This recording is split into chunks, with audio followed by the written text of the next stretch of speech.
Hi, I'm Cecil Maranville, and you're listening to Verse by Verse. Today's scripture is about a puzzling event involving Cain and Abel. It's found in Genesis chapter 4. I'm going to read verses 4 and 5 from the New Living Translation. When they grew up, Abel became a shepherd, while Cain cultivated the ground.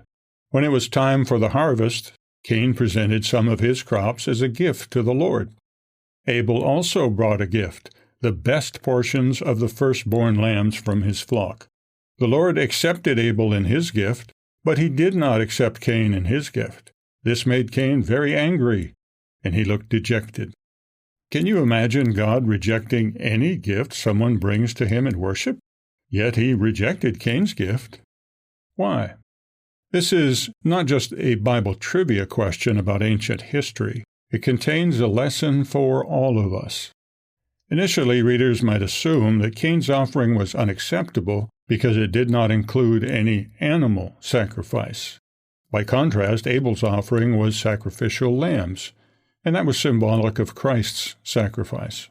But that was not the problem. That was not the reason God found Cain's offering unacceptable. An offering from one's crops could have been perfectly acceptable to God. The article First Fruits in Nave's Topical Bible says, "The concept of first fruits in the Bible refers to the initial yield of the harvest, which was to be offered to God as an expression of gratitude and acknowledgement of His provision.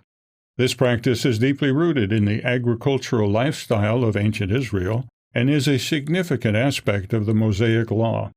Continuing, the offering of first fruits is commanded in several passages throughout the Old Testament. This command underscores the importance of dedicating the first and best portion of the harvest to God, symbolizing trust in His continued provision. End of quote. In fact, one grain offering, called the wave sheaf, was specifically symbolic of Christ's sacrifice. You can read about it in Leviticus 23, verses 10 and 11. We have an article on the topic, and there's a link in the show notes to it below. So, clearly, God did not reject Cain's grain offering just because it was not an animal sacrifice. A grain offering could have been acceptable. Why, then, did God reject it? Note that Abel's offering was the best portions of his lambs. That demonstrated great respect for God. By contrast, Cain's offering likely did not come from the best of his first-right crops. This showed a lack of appreciation for God's bountiful blessings. Cain's attitude is apparent in how he reacted to God's correction. Instead of humbly admitting his shortcoming and correcting it, he was angry at God. One translation has, "Cain was very angry, and his face showed it." Makes one think that he was literally pouting. What is the lesson for us? In 2 Timothy chapter 3, the Apostle Paul tells us that in the last days perilous times will come. He lists 19 different conditions, the last of which is having a form of godliness but denying its power. You can read that in verse 5.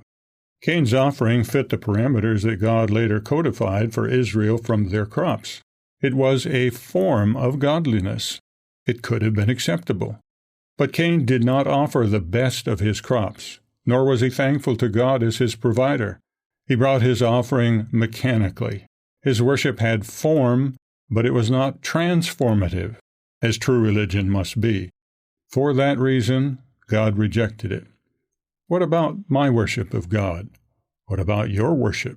Is it acceptable to God? Or is it only a form of godliness? We have a booklet that will help you go deeper into this question. The title is, "What is a True Christian?" There is a link in the show notes below. Verse by Verse is a Life, Hope, and Truth podcast. Check out the show notes to find more free content, like videos, articles, and booklets in our Learning Center.